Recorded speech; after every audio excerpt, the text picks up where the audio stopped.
Assalamualaikum warahmatullahi wabarakatuh. Waalaikumsalam warahmatullahi wabarakatuh. Okay, good morning students. Morning, Miss. How are you today? I am fine. Okay, bagaimana kabarmu Kila? Baik.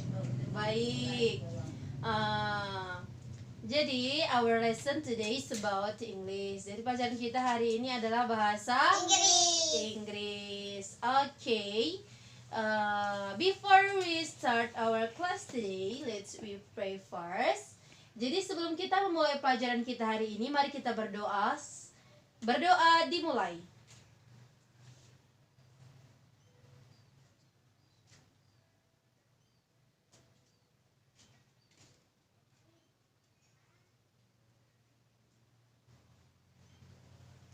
Doa selesai. Okay, class. Today our lesson. Sebelum kita memulai pelajaran, ada yang tahu apa pelajaran kita hari ini? Tidak. Aura tahu apa pelajaran kita hari ini? Tidak. Okay. Before I discuss our class, our material today. Jadi Miss akan mereview tentang materi kita last week, materi kita minggu lalu. Yang mana minggu lalu itu materi kita tentang prosedur teks dan degree of comparison. Yang lalu-lalu kita telah mempelajari degree of comparison juga prosedur teks. Prosedur teks, apa itu prosedur teks, Miss? Prosedur teks itu adalah teks yang menjelaskan atau yang menerangkan bagaimana cara membuat segala sesuatu. Jadi prosedur teks ini teks yang menjelaskan bagaimana cara kita melakukan atau membuat segala sesuatu. Mau dia kita membuat bakso, mau membuat jus, cara membuat teh. Pokoknya dia segala sesuatu yang menjelaskan bagaimana cara membuatnya gitu. Prosedurnya, teks step-stepnya. Makanya dalam prosedur teks ini dia memiliki 3 generic structure, 3 struktur umumnya. Yang pertama ada goal, yang kedua material atau ingredientsnya, dan yang ketiga itu stepnya. Jadi dalam goal ini adalah tujuannya. Apa tujuan dari teks ini? Yang kedua ingredients ini adalah komposisinya, apa-apa aja bahan-bahannya. Dan yang kemudian generic structure prosedur teks ini ada step. Baru di dalam generic structure yang ketiga inilah dibuat step-stepnya, langkah-langkahnya, caranya, bagaimana cara membuat ini, cara membuat itu. Makanya dalam generic structure of prosedur teks itu ada 3 generic. Yang pertama goal, yang kedua ingredients, dan yang ketiga step. Oke, setelah prosedur teks kita telah belajar mengenai degree of comparison. Apa itu degree of comparison, Miss? Degree of comparison adalah tingkatan perbandingan. Tingkatan perbandingan ada 3. Yang pertama positif, yang kedua komparatif, dan yang ketiga superlatif. Yang positif ini adalah dasarnya, bahan dasarnya gitu. Kata sifat yang dasar. Kemudian baru kita rubah ke dalam komparatif, yaitu lebih, tingkatan yang lebih, dan yang superlatif, tingkatan yang paling tinggi, yang gitu atau paling. So today our material is about gerunds. Gerunds. Apa itu gerunds? Kila, apa itu gerunds? Tahu apa itu gerunds? Tidak. Aura? Tidak, Miss. Tidak. Okay, jadi so now we will discuss our material is about gerunds. Gerunds. The first is the definition of gerunds. Definition of gerund is a noun that is formed from a verb ending ing. A gerund always ends with ing. Gerund is always a noun, and gerund can function in any way a noun can function. Jadi gerunds itu apa, Miss? Gerunds itu adalah kata benda yang mana dia telah, yang semulanya itu dia kata kerja, atau kata kerja yang sudah berubah menjadi kata benda. Yang bagaimana apabila kata kerja ini telah ditambahkan ing, maka dia telah berubah menjadi gerunds. Maknanya sudah menjadi noun, tidak verb lagi.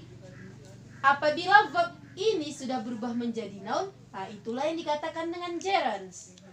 Dan gerunds ini selalu diakhiri dengan ing.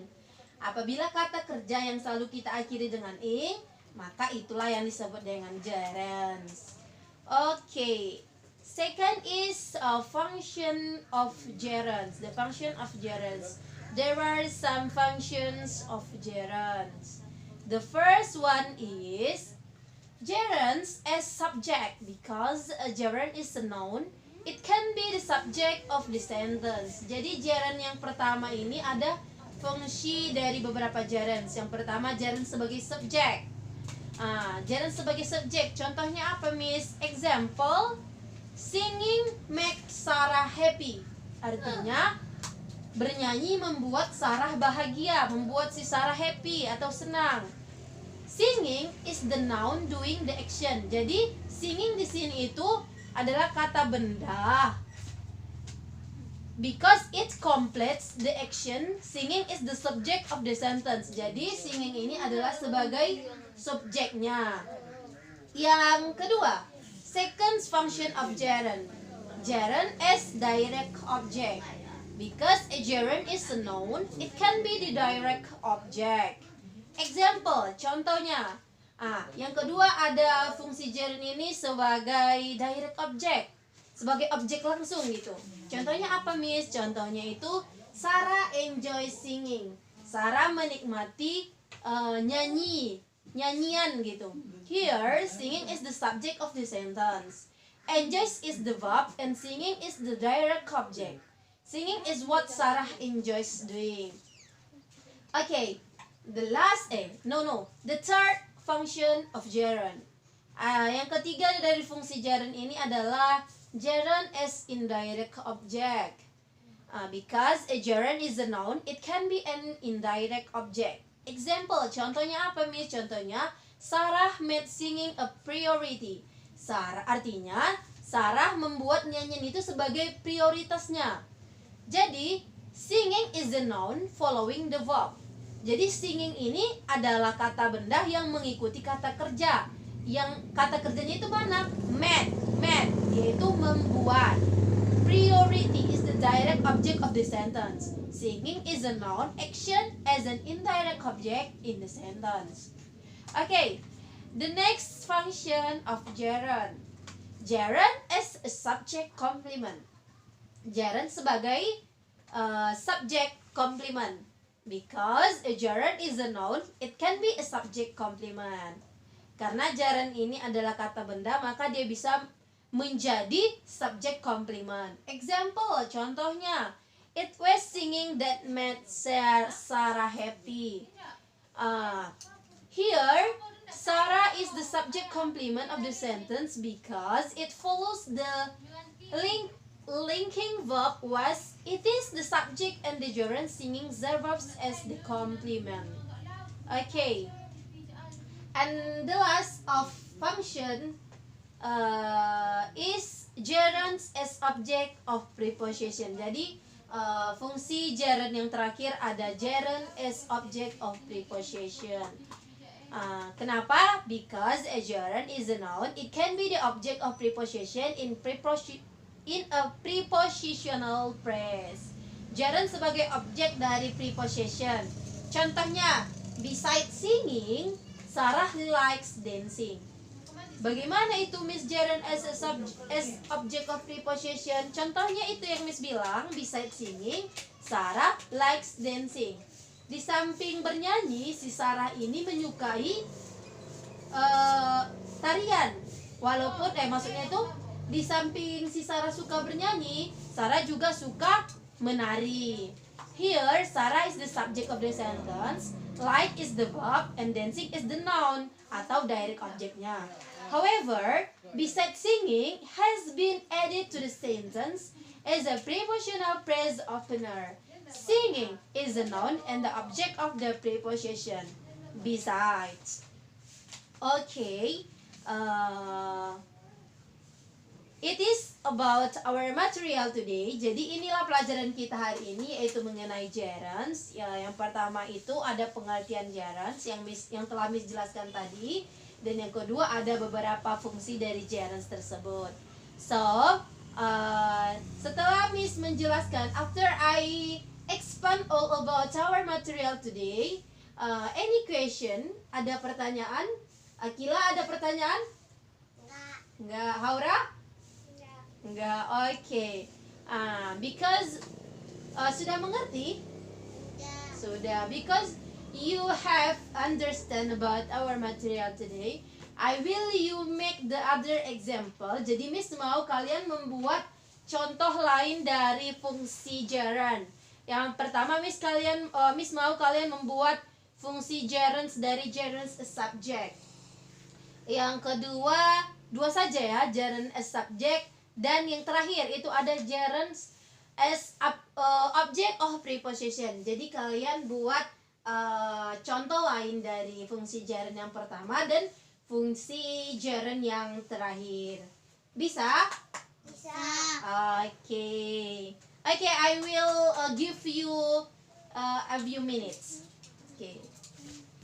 Jadi di sini Miss mau kalian membuat contoh lain dari fungsi gerunds, yaitu fungsi gerunds yang pertama, gerund sebagai subjek, dan fungsi gerund yang terakhir, yaitu gerund sebagai objek dari preposition. Bisa? Bisa. Oke, Miss akan beri waktu 2 menit, cepat kerjakan. Kila, Hora.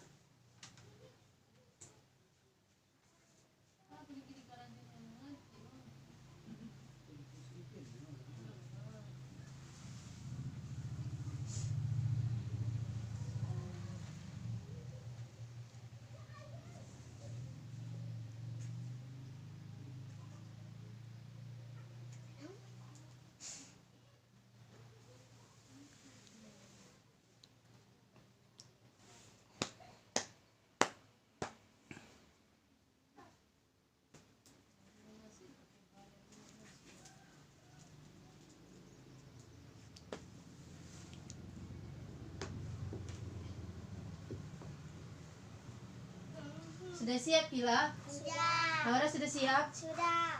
Okay, after you make the other example of function of gerunds, so you solve to you solve to tell. Jadi setelah kamu membuat fungsi lain dari gerunds ini, maka kamu harus menyampaikannya sama Miss. Okay. The first tadi Miss bilang itu kalian harus membuat fungsi gerunds. Yang pertama yaitu gerund sebagai subjek. Oke. Dan gerund oh iya tadi Miss lupa ya. Si Akila tadi mana Miss lihat? Oke, Akila membuat gerund sebagai objek ya, nggak apa-apa. Oke. Yang pertama dulu, Haura. Coba sebutkan atau bacakan yang kamu tulis tadi. Yang pertama dulu. Yang pertama yaitu gerund sebagai subjek. Ayo. Running make me tired. Oke, what the meaning? Apa artinya? Berlari membuat saya capek. Oke, berlari membuat saya capek. Running make me tired. Jadi running ini di mana di situ subjeknya? Kan tadi di sini fungsinya gerund sebagai subjeknya. Terus berarti running berperan sebagai subjek. Oke.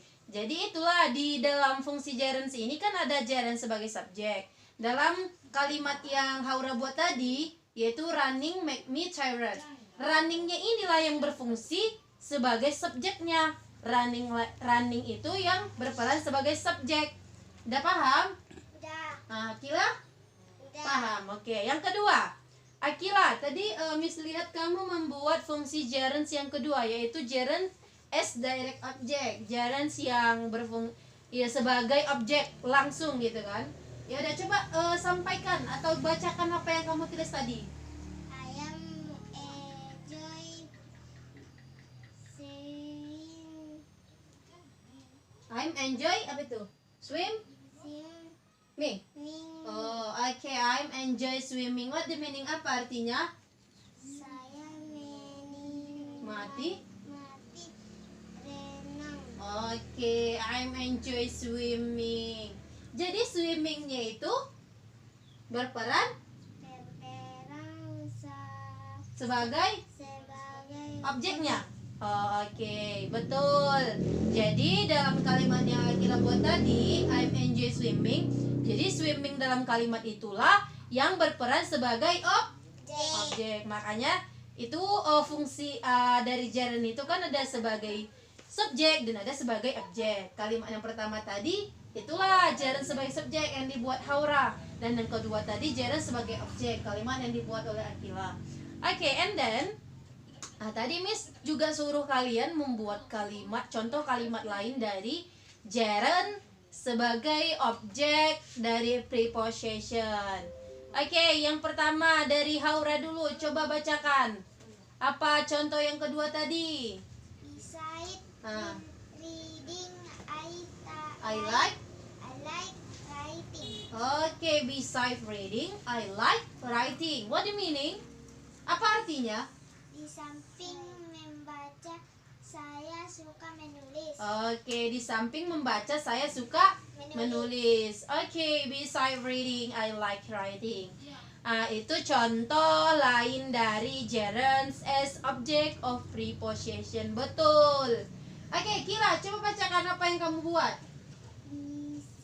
Beside eating, I like like cooking. Oke, beside eating, I like cooking. What the meaning? Apa artinya?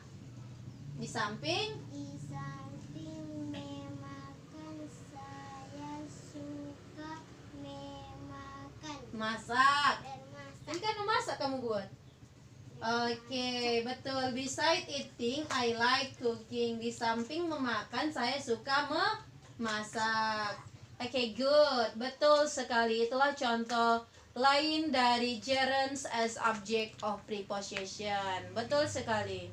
Jadi, after I see your sentence, your example, your other example of function of gerunds, so it good, itu sudah bagus, sudah cukup bagus, and I think you have understand about our material today. Jadi Miss pikir kalian sudah paham tentang materi kita hari ini, betul kan? Betul. Betul. Oke, any question? Ada pertanyaan? Tidak. Oke, thank you. Before we close our class today, I will Miss akan mengulang sedikit tentang materi kita lagi supaya lebih ingat. Jadi materi kita ini tentang gerunds. Gerunds itu adalah kata benda yang mana dia awalnya itu kata kerja. Jadi gerunds ini kata kerja yang berubah menjadi kata benda apabila kata kerjanya itu telah kita tambahkan ing. Apabila telah kita tambahkan ing, maka dia sudah berubah menjadi noun. Apabila sudah berubah menjadi noun, itulah yang dikatakan dengan gerunds. Ada beberapa fungsi dari gerunds. Yang pertama, gerunds sebagai subjek, gerunds sebagai direct object, gerunds sebagai indirect object, gerunds sebagai subject complement, and gerunds sebagai object of preposition. Okay, student. Okay, baiklah. Because our material have been explained by me, karena materi kita sudah Miss jelaskan dan kalian sudah paham dan tidak ada pertanyaan. Okay, I think enough. Miss pikir cukup. Let's we close our class today, our discussing today by saying hamdalah, alhamdulillah. Okay, thank you for your participant and thank you for your time. Terima kasih atas partisipasi dan terima kasih atas waktunya. Forgive me for my mistake, dan apabila ada kesalahan mohon dimaafkan. Maaf. Okay, I say thank you. Terima kasih. Assalamualaikum warahmatullahi wabarakatuh. Waalaikumsalam